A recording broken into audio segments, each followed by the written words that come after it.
Sí, tenés que Ahí tocar está. el Ahí está. cuadradito. Listo. Hola, buenas noches a todos, ¿cómo están? ¿Cómo andan todos? ¿Todo bien? Un gusto saludarlos, un placer estar en contacto con todos ustedes. En principio, bueno, hola director, ¿cómo está usted, Roberto? En principio, bueno, vamos a hacer una introducción, como decía el director, una introducción y después a vuelo de pájaro vamos a ir repasando lo que habíamos dado hasta hoy de la materia, ¿no? Así que bueno, la hermenéutica como método científico tiene la funcionalidad de interpretar y explicar todo lo que sea comunicado, escrito o verbal. Al centrarnos en la interpretación del texto en sentido general, es el estudio de la comprensión y la interpretación de textos y sus contextos. Sabemos que nuestro interés está centrado hacia la hermenéutica bíblica. Su significado es la ciencia de interpretación aplicada a los libros y epístolas de la Biblia. Es decir, la interpretación de los documentos bíblicos o exégesis bíblica. El exégeta o hermeneuta, en términos biblista, es para denominar al experto en las escrituras. Esta apasionante y necesaria materia nos invita a transitar por todas las demás materias, ¿verdad? Por las bondades que refleja, sobre todo en la doctrina para la Iglesia. En este contexto es nuestra responsabilidad alertar y enseñar de manera correcta y explicativa, aplicando una hermenéutica exhaustiva por la gran peligrosidad del versículo suelto, tratando de poner un freno a las enseñanzas distorsionadas, por ignorancia o mala intención, por supuesto, y confunde al creyente alejándolo de la verdad bíblica. En muchos casos, a tal punto que muchos no podrán lograr ser libres en la verdad de la palabra de Dios. Conoceréis la verdad y la verdad os hará libres. Así dice la palabra de Dios. Bien, ahora, sacando esta ayuda a memoria, vamos a repasar lo que vimos hasta ahora en hermenéutica, ¿sí? Muy rápidamente, antes de pasarle ya la clase al director Roberto, que estamos todos muy ansiosos con aprender, sabemos que el director siempre nos amplía todos los conceptos y todo, y es un lujo escucharlo realmente. Así que bueno, vimos la primera hoja de la cartilla. Aprovecho para decirle que el que no tiene la cartilla, una vez terminada la clase de hoy, me puede llamar o mandar un mensajito por privado y yo les mando el cuadernillo completo, ya directamente, así todos ya la tienen. Perfecto. Bueno, vimos hermenéutica, la primera hoja de la cartilla. Hermenéutica es la correcta interpretación de los textos o el arte de interpretar los textos. Habíamos visto que lo más importante de todo era, dentro de los textos bíblicos, por supuesto, saber quién lo dijo, para qué se lo dijo, quién se lo dijo. Conocer, por ejemplo, el contexto, la situación, el momento. Contexto nos referíamos también, ahí dábamos la definición de contexto, que era todo lo que rodea el texto y hace que cobre un sentido propio las palabras utilizadas en él. Después en la misma hoja, sí, en la hoja número 2 sería, planteamos unas preguntas con las respuestas correspondientes que tienen que tomar mucha atención en esto. No lo voy a leer todo porque se nos va la hora, pero planteamos, ¿se acuerdan, verdad? La letra mata, qué significaba, por qué irrevocables son los dones, todo lo puedo en Cristo que me fortalece, todo ese tipo de cuestiones que eran muy, muy importantes descubrir los contextos y no tenerlos como versículos sueltos, porque justamente era la peligrosidad de lo que le hablaba en la introducción. Después fuimos a la hoja 3, que era el análisis de las palabras, ¿recuerdan? Muy importante este tema de analizar bien cada palabra, y ahí descubrimos, bueno, un montón de palabras que incluyen dentro de la Biblia estar perfectamente entendidas, como por ejemplo qué significa homilética. Homilética es el arte de la predicación, la oratoria pública. Bueno, y entender todo este tema y cualquier palabra que uno no la pueda comprender, siempre aconsejamos desde el instituto ir al diccionario, tanto el diccionario común como el diccionario bíblico. Después vimos, sí, en 3 partes distintas, porque de la hoja 4 a la 9, ustedes han visto que se intercalaban todo lo que teníamos que enseñar en ese momento, que era la Biblia, el Antiguo Testamento y Nuevo Testamento, la diferencia entre costumbres y doctrinas, muy importante. Así que ahí tengo que dar las gracias al pastor Lucas Salinas, una excelente clase que comenzó dando él, por supuesto, y dio unas cuantas definiciones de lo que significaba la Biblia, el Antiguo Testamento del Nuevo, las diferencias entre doctrina y costumbres. Después, bueno, ya pasamos directamente, quiero pasarle ahora al director, que seguramente nos va a dar una enseñanza espectacular, como siempre, como él lo suele hacer, agradeciendo desde ya siempre al Señor que le ha dado este don de sabiduría tan importante y que a nosotros nos hace tanto bien. Así que adelante, director. Muchas gracias, profe Ángel. Casi siempre vamos a tener la clase el último lunes del mes en este horario. En primer lugar, la Biblia no dice que tenemos que estar sujetos a los maestros, tenemos que estar sujetos a los pastores. Nosotros somos maestros, no auspiciamos de pastores. Entonces yo, si doy una clase de música en el colegio, seguramente sé más de música que la mayoría de los padres, pero eso no me da autoridad sobre ningún niño, sobre ningún joven, para darle una directiva que solamente podrían aprobar los padres. Por ejemplo, llevarlos de picnic o llevarlos a escuchar un concierto. Eso no lo puedo determinar yo. Necesito la autorización de los padres. Por lo tanto, nunca confundan que ustedes están sujetos, según la Biblia, si lo obedecemos, estamos sujetos a los pastores de la iglesia, no a los maestros. Los maestros estamos para otra cosa. Estamos para reflexionar juntos, para estudiar juntos. Otra de las cosas que está enganchada con esta materia es que muchos de ustedes seguramente ya han notado la diferencia entre costumbre y doctrina. Doctrina es lo que está escrito. Y nos vamos a manejar en todo nuestro trabajo en el seminario para ir dilucidando lo que está escrito de lo que no está escrito. Es tan importante saber lo que está escrito en la Biblia como también lo que no está escrito. Uno dirá, ¿cómo lo que no está escrito? Claro, lo que por ahí hacemos como costumbre, o la iglesia nos enseñó como costumbre, pero no tiene base bíblica. No significa que todas las costumbres sean malas. Yo, por ejemplo, acostumbro ir en corbata a algunas iglesias o comer pastas los domingos.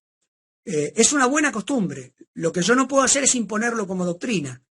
Porque si a usted quizás no le gusta comer pasta, no significa por eso que no está cumpliendo la voluntad de Dios. Entonces, eso es muy bueno saberlo desde el principio. Claro, cuando uno lo escucha así, parece tan fácil imaginar, no, seguramente todo lo que hacemos está en la Biblia y todo lo que no está escrito no lo estamos haciendo. Yo le hago una sola pregunta, que después la vamos a plantear mucho más adelante. ¿Dónde dice la Escritura, por ejemplo, que la persona que participa de la Santa Cena tiene que estar bautizado? ¿Alguna vez se lo dijeron? O sea, ¿hay algún versículo que diga en la Biblia que la persona necesita estar bautizada para participar de la cena? Bueno, yo le adelanto que no. Búsquela en la versión que se le ocurra, ¿eh? No lo va a encontrar. Sin embargo, es una costumbre que siguen la mayoría de iglesias. Nosotros aquí no vamos a discutir las costumbres. Usted siga la costumbre y esté sujeto al pastor o a la pastora donde usted se congregue.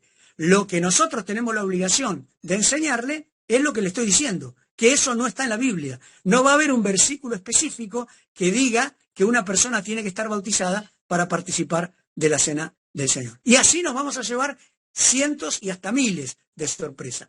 ¿Por qué es importante hacer la tarea? ¿Por qué es importante resumir cada capítulo de la Biblia, empezando de Génesis y terminando en Apocalipsis? Mi consejo, lo que yo aconsejo es comprar 2 cuadernos.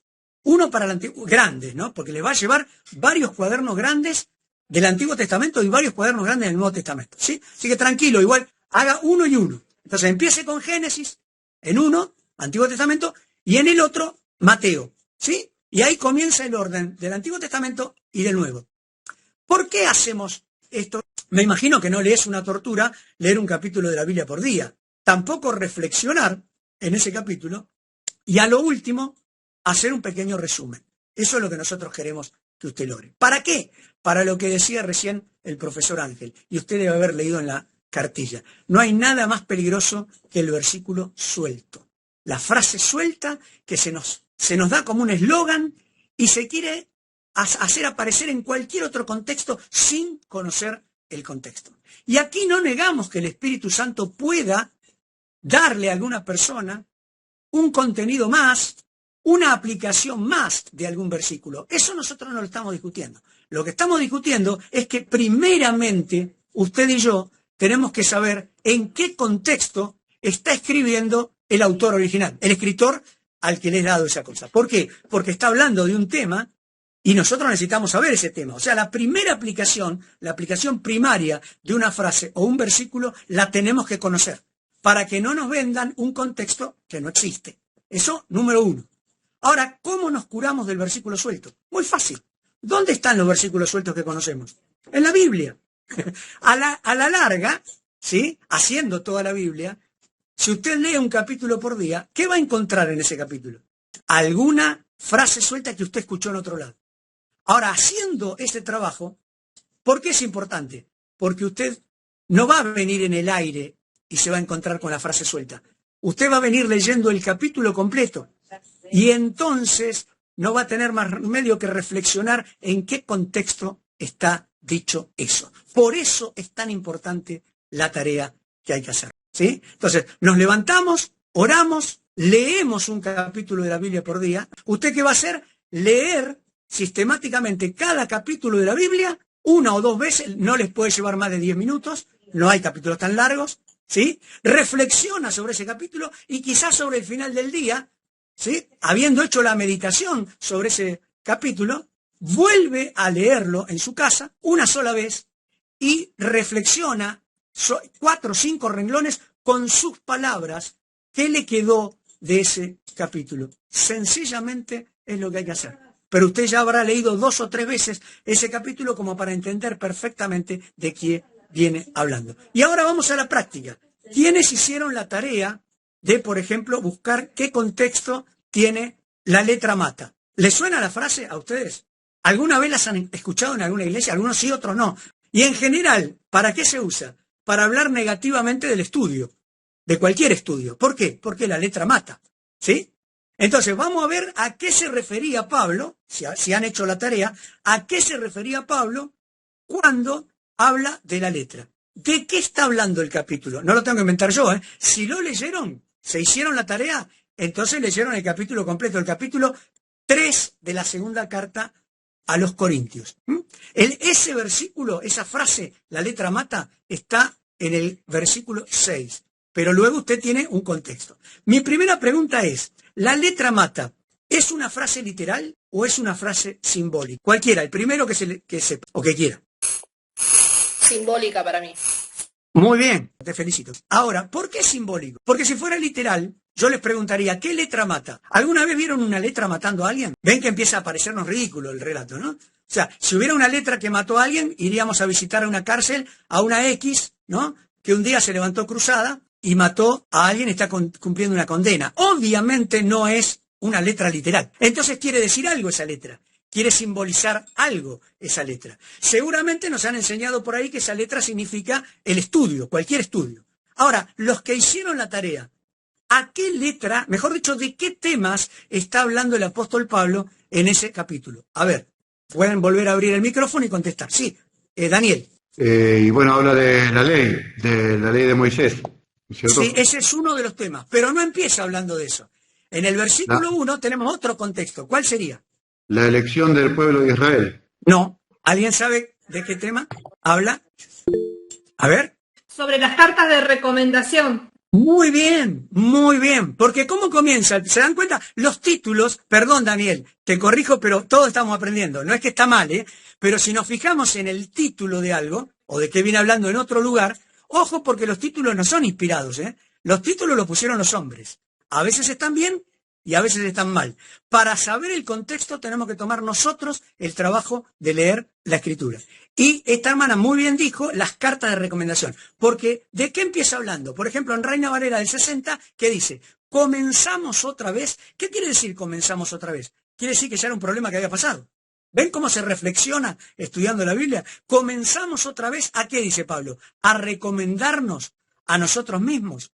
¿O tenemos necesidad, como otros, de carta de recomendación de nosotros o de vosotros? Obviamente el tema cuál va a ser ahí, las cartas de recomendación. De eso está hablando Pablo, ¿sí? Y después, ¿qué más dice? Dice, a mí no me vengan, se lo voy a traducir en idioma muy coloquial, no en Reina Valera, pero ¿qué les está diciendo Pablo? Ustedes no me vengan con cartas escritas de recomendación. Yo quiero ver el testimonio de ustedes. ¿Y qué dice más adelante? Ustedes son cartas escritas. El testimonio de ustedes se ve. Y eso es lo que necesitamos ver los demás. Porque una carta puede estar mintiendo. Una carta de recomendación me puede estar recomendando, ¿sí? Y en realidad, cuando queremos exagerar por ahí alguna cosa, escribimos exageradamente en la carta. ¿Correcto? Ahora, la carta puede mentir, pero mi testimonio a la larga no va a mentir. Y el suyo tampoco. ¿Se entiende lo que estoy diciendo? Por eso la Biblia nos dice, por sus frutos los conoceréis. No por sus cartas. No por sus cartas. Entonces, el primer tema del que habla es la carta de recomendación. ¿Y cómo se escribe esa carta? ¿Con qué se escribe? Con letras, claro. Usted usa letras para escribir una carta, ¿no? Cualquiera de ellos usaba letras. Bueno, acuérdese que el versículo donde vamos a ir a parar es la letra mata. La letra mata. Y empieza hablando de las cartas de recomendación. Ahora, ¿en qué sentido mata? Pero la letra que mata es la letra que miente. Porque si esa carta miente, pueden recomendar a una persona como gran cosa, le dan un ministerio importante y esa persona después termina estafando o defraudando a un montón de gente. ¿Por qué? Porque nos guiamos más por la carta que por el testimonio. Eso es lo que está intentando corregir Pablo. Entonces, ¿cuál es la primera letra que mata en ese contexto? La carta de recomendación mentirosa. La carta...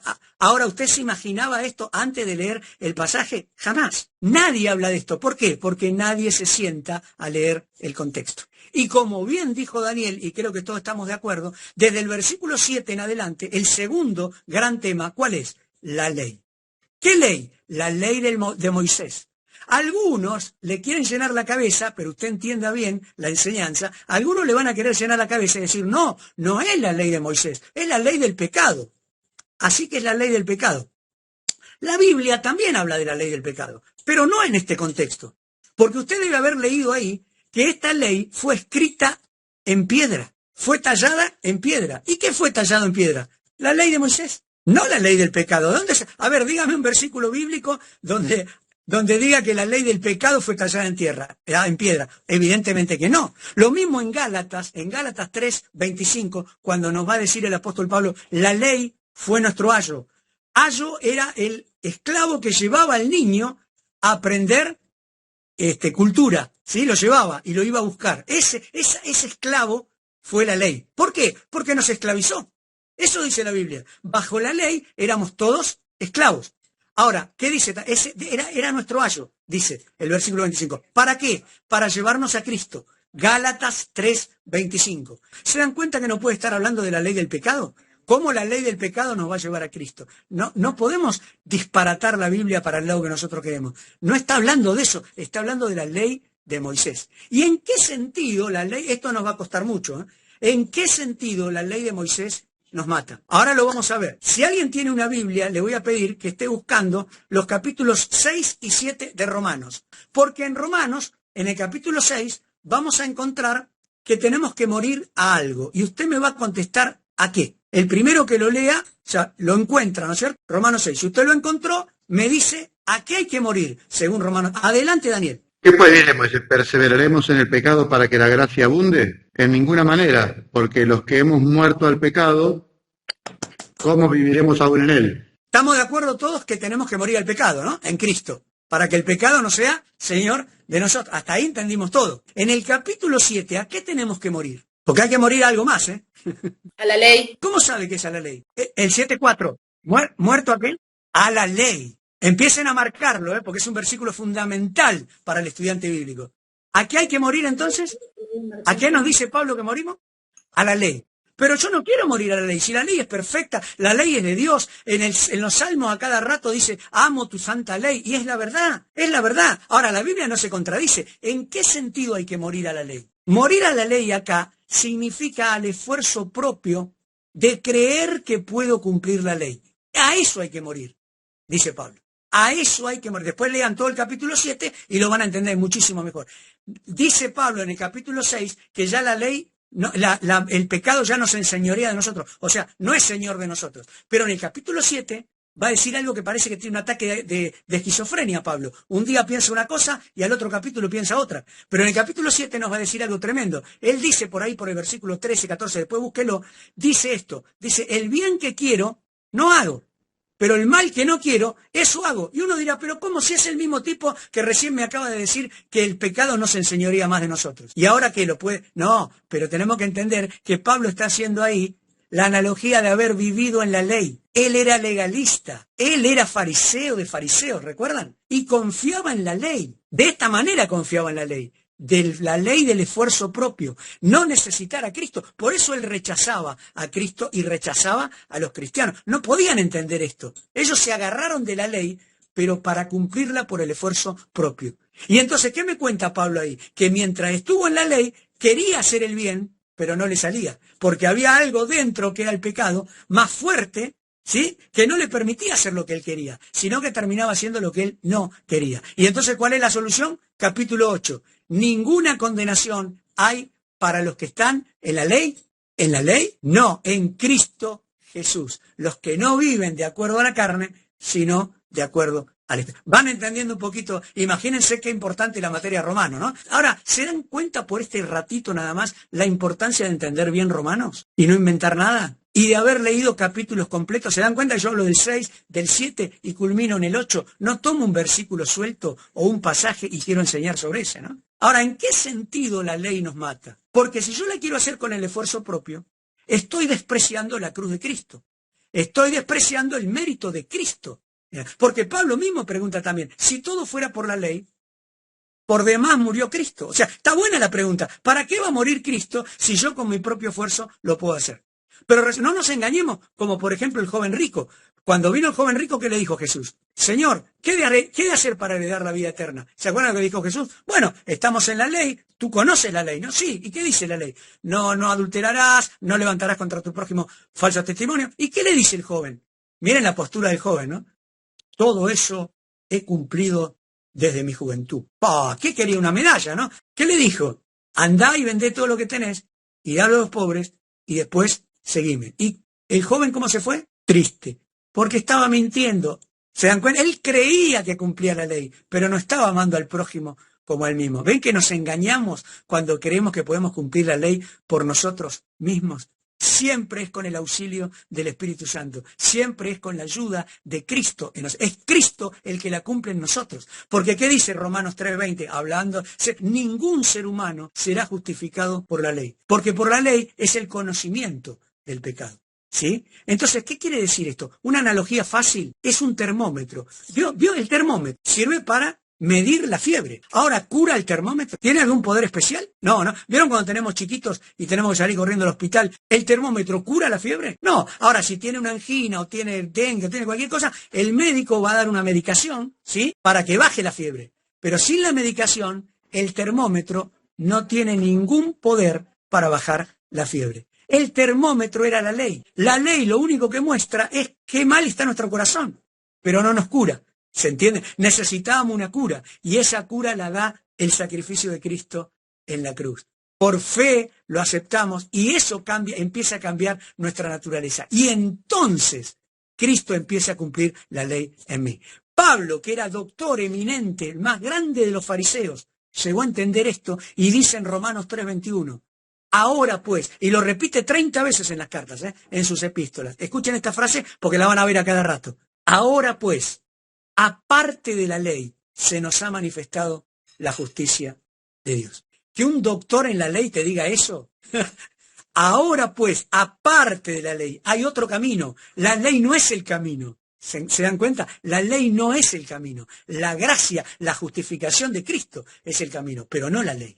Si no fracasamos, nos quedamos en la ley, y la ley, ¿qué nos hace? Según lo que leímos recién en 2 Corintios capítulo 3, nos mata. Porque hay dos cosas, hay dos letras que matan. Está hablando de dos cosas, Pablo. La letra de la carta de recomendación mata, ¿qué? La buena fe de la gente mintiendo. El que miente mata la buena fe de la iglesia. La segunda cosa que nos mata es la ley de Moisés. ¿En qué sentido? Porque nos condena. ¿Usted se dio cuenta que la ley no premia? La ley castiga. ¿Alguno de ustedes recibió algún premio alguna vez de la municipalidad por tener los impuestos al día? Si vos pasás los semáforos en verde, te para la policía y te felicita y te saca una foto con vos y te lleva a pasear gratis en el patrullero por toda la ciudad. ¿Para eso es la ley? No. Ahora, ¿qué pasa cuando cruzo el semáforo en rojo? Y está la policía ahí. Te para y ¿qué hay? ¿Una felicitación? No, hay una multa. Porque la ley castiga. ¿El precio del pecado cuál es? La muerte. ¿No dice eso la Biblia?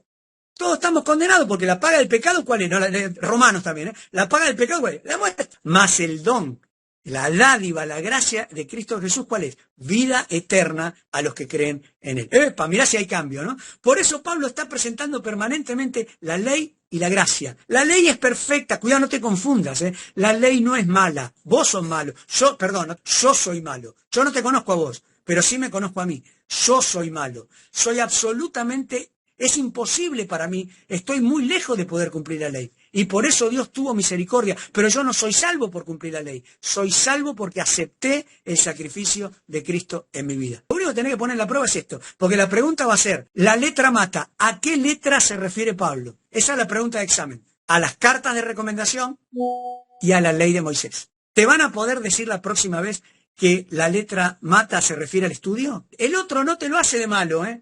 Generalmente lo hace de ignorante. Ya lo escuchó mal por ahí y repite lo que mal escuchó mal por ahí. Por eso los devocionales. Porque los devocionales en general son repetir lo mal que escuché algo, agarro el versículo suelto, repito lo mal que escuché por ahí y lo sigo trasladando y enseñando mal a multitud de personas. ¿Saben cómo se para eso? Analizando los capítulos completos. ¿En qué forma podemos usar mejor el tiempo que este? Una serie menos de Netflix, un rato menos de televisión, un poquito menos en las redes sociales, y les prometo que se puede hacer la tarea perfectamente. No demanda más de media hora por día, 40 minutos por día, y en un par de meses, y algunos en un par de años, se van a empezar a ver unos resultados espectaculares. Lo último que voy a agregar antes de las preguntas es el tema de las dispensaciones. Primera cosa que se dice, y es mentira, la palabra dispensación ni siquiera está en la Biblia. Es un invento de los teólogos. No, están mintiendo. La palabra dispensación está en la Biblia. Efesios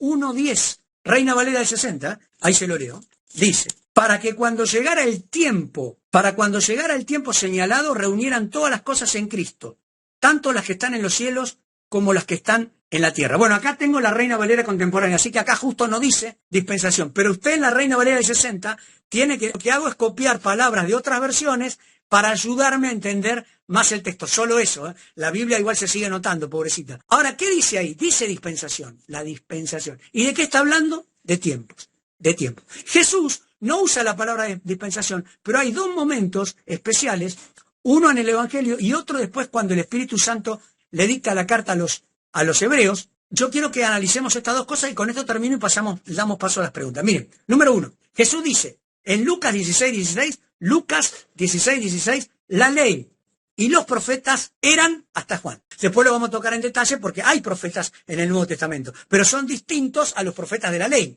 Porque ¿qué quiere decir esa frase? La ley y los profetas.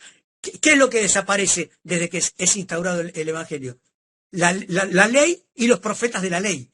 Los profetas de la ley. Esos profetas no estaban sujetos a ninguna autoridad. Dios los había levantado por sobre los reyes y por sobre los sacerdotes, porque ellos le habían dado la espalda a Dios, ¿sí? Pero en la iglesia no. En la iglesia Dios levanta profetas y los profetas tienen que estar sujetos a la Biblia, sujetos a los pastores y sujetos a la congregación. Por eso en 1 Corintios 14 dice, si hay profetas sean 2 o 3 y los demás, 2 o 3 hablen y los demás juzguen. ¿Escucharon eso, no? O sea, la iglesia tiene la obligación de juzgar la palabra profética. Por otro lado, el apóstol Pedro nos dice que tenemos la palabra profética más segura, no la hablada, la escrita, porque ya se había escrito la doctrina de los apóstoles, ¿sí? Así que ahí Jesús nos habla de un cambio de tiempo. Ese cambio de tiempo se denomina dispensación. Porque eso es dispensación, un tiempo distinto, ¿correcto? Cuando Jesús dice, hasta acá duraron la ley y los profetas, y a partir de aquí comienza a predicarse el Evangelio, está haciendo una división de tiempo. La entendamos o no, pero es claro. Y por último, en el libro de Hebreos dice, Dios, habiendo hablado en otro tiempo, ¿ve que hay otro tiempo? ¿Ve que hay distintos tiempos? Bueno, a eso le llamamos dispensación. Dios, habiendo hablado en otro tiempo a los padres, por los profetas, nos ha hablado a nosotros por el Hijo, a quien constituyó heredero de todo el universo y por quien hizo a sí mismo todas las cosas. ¿Se da cuenta que ahí también nos está hablando de dos tiempos distintos?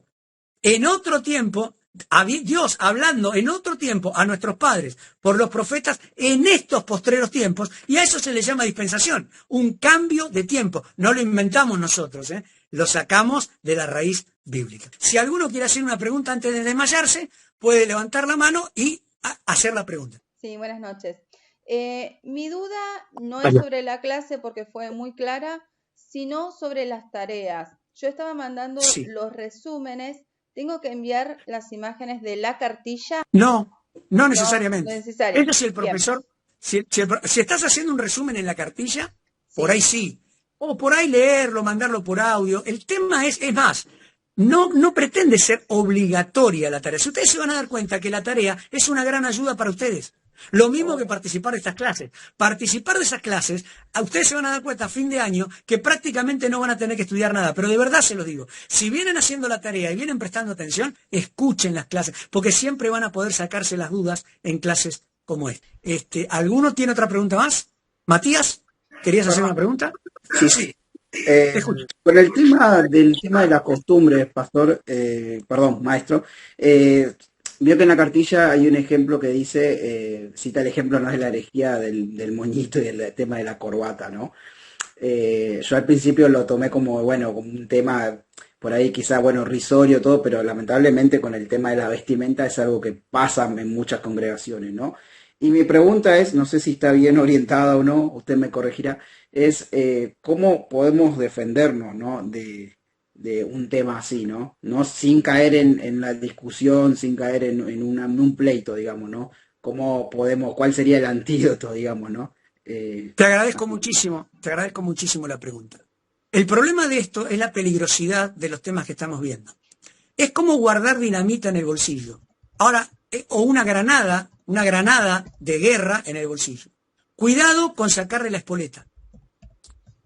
Porque el tema no es discutir con nadie, ni cambiar las costumbres de la iglesia y menos de prepo. De última, podré conversar con mis pastores si ellos me dan la oportunidad. Yo expondré lo que aprendí y escucharé el consejo de ellos y seguiré estudiando y aprendiendo. Si yo saco la espoleta y hago una explosión y hago un lío bárbaro y protesto y qué sé yo, lo que va a terminar pasando es que nunca me van a reconocer como maestro. Yo tengo que hacer toda la carrera en humildad, trabajar tranquilamente, orar mucho, depender de Dios, obedecer a mis padres, mis pastores, ¿sí? Obedecer a ellos y prepararme para el momento que me toque actuar. Dios va a saber premiar esa fidelidad y recién cuando la iglesia me tome como maestro o como pastor o como lo que fuere, me reconozca en el ministerio que fuere, recién ahí estoy autorizado para dar mi opinión si los pastores me lo permiten. Y algún día quizás yo sea el pastor o sea el maestro ya reconocido y voy a tener otra autoridad frente a la iglesia como para expresarme. Así que a lo único que les puedo pedir es paciencia. Nadie estudia, o espero que nadie estudie aquí, para ganar una discusión o para saber más que otro o para imponer nada. Ni siquiera el seminario les quiere imponer nada. Estudiamos para saber lo que la Biblia dice y para saber lo que la Biblia no dice. Y las costumbres las respetamos, pero nosotros ya sabemos, porque estamos estudiando, que son costumbres y no doctrina. A la iglesia donde van todos de corbata, lo mejor que puedo hacer yo es ir de corbata para respetarlos. Pero yo en mi fuero íntimo ya sé que la corbata no santifica a nadie. La corbata no está escrita en la Biblia y por lo tanto no es doctrina. ¿Se entiende la respuesta? Perfecto, pastor, perfecto, maestro, muchas gracias. No, por favor. Bueno, Levantaron profe, la mano ahí. Sí, profe, adelante. Daniel Sí, ¿quién habla. habla? Daniel Bogado. Adelante. Sí. Nada, le quería hacer un comentario con respecto a Lucas 16:16. Sí. A mí me pasó que, bueno, un obispo de acá de la zona de Moreno, él tenía esa postura, ¿no es cierto?, de que la ley y los profetas eran hasta Juan y que ya no habían más profetas. Esa era la postura de él, ¿no es cierto? Sí. Y bueno, quería decirle que gracias al estudio que estamos haciendo, estaba mirando la clase, ¿no es cierto?, de teología según el Evangelio de San Juan, ¿no es cierto?, que tocaba un poquito este tema, y bueno, le pude comentar lo que se estaba viendo, y la verdad que terminó agradeciéndome porque dice que nunca lo había visto de esa manera. Quería dejarle ese comentario. Qué bueno. Gracias, pastor. Gracias.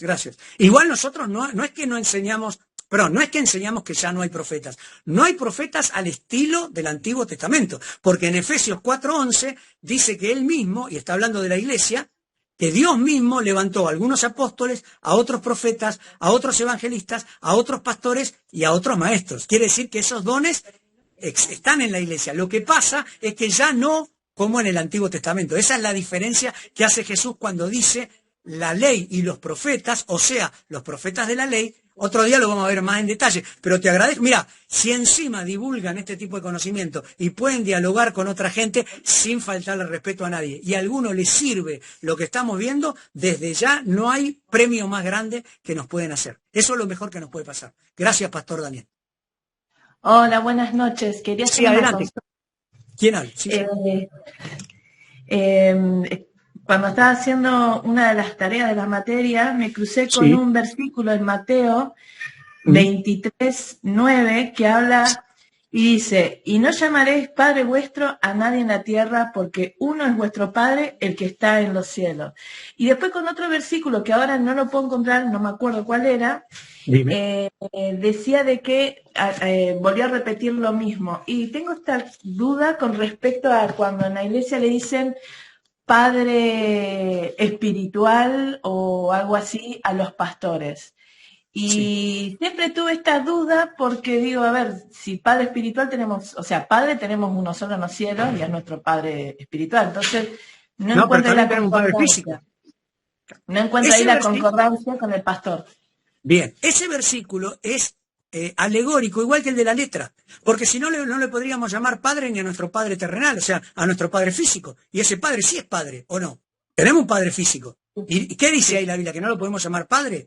No, lo que está hablando ahí es de la manipulación que hacían algunos fariseos, que se hacían llamar padres espirituales de las personas, cosa que tomaron algunos pastores y apóstoles hoy. Pero cuidado, yo hablé en el buen término de padre, los respetamos, ¿sí? Ahora, esos padres no pueden manipular nuestra vida ordenándonos, porque yo he vivido y he visto hasta cosas de servidumbre, pastores y obispos y apóstoles que usan gente como si fueran sirvientes. Y entonces, no, yo soy tu padre espiritual y vos me tenés que obedecer, ¿no? Bueno, si en ese caso, si usted llega a tener un padre espiritual como eso, lo único que le pido yo es que le diga, bueno, pero escúchame, si vos sos mi padre espiritual, manteneme, porque que yo sepa, la Biblia enseña eso, o sea, son los padres los que mantienen a los hijos, y no los hijos a los padres. O sea, si lo vamos a tomar literalmente, manteneme vos a mí, porque yo no le pido plata a mi hijo, le doy plata a mi hijo. ¿Se entiende? O sea,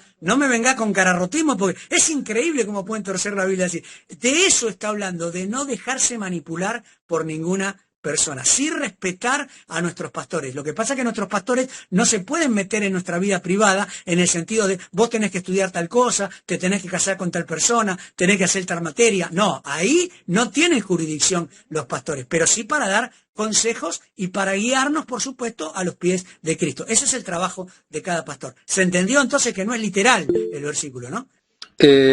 Yo perdí el hilo. Usted estaba hablando de dispensaciones. Sí. ¿Usted se estaba refiriendo al dispensacionalismo o yo no entendí? No, dispensacionalismo es otra cosa. Es la doctrina que implica de que el rapto y el milenio son literales, que duran 1000 años. Yo creo eso, pero no hablo de dispensacionalismo como teoría teológica, sino como tiempo distinto en la Biblia visto desde la Escritura. Lo vamos a ver hermenéuticamente, no teológicamente. ¿Se entendió? Sí, perfecto. Gracias. Bien, gracias. Ya estamos, ¿eh? La llamada finalizará. Así que bueno.